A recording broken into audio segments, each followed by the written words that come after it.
All right, let's talk about how to stretch your calves properly, because there are two muscles in your calf, and we want to make sure that we are stretching both of them.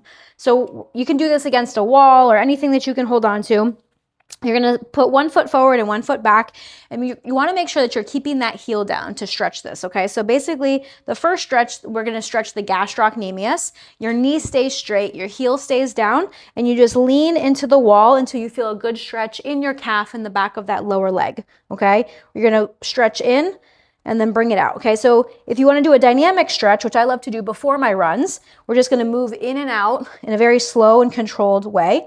If you want to do a static stretch after the run, you can just lean in and hold it for 30 seconds to 60 seconds, okay? The second stretch that we're going to do is going to be for the soleus muscle. So to do that, we're going to bend the knee a little bit more. I like to pull my leg in a little bit, slightly bend that knee, and you're going to feel a stretch a little bit lower down in the leg, and you're going to come in and back out.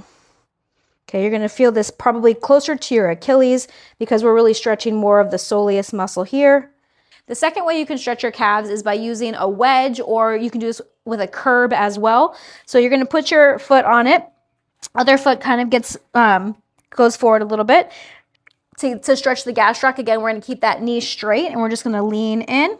And if we want to bend the knee and stretch the soleus, we can get a good stretch this way as well. So this is a great one to do with a curb or one of those parking stanchions.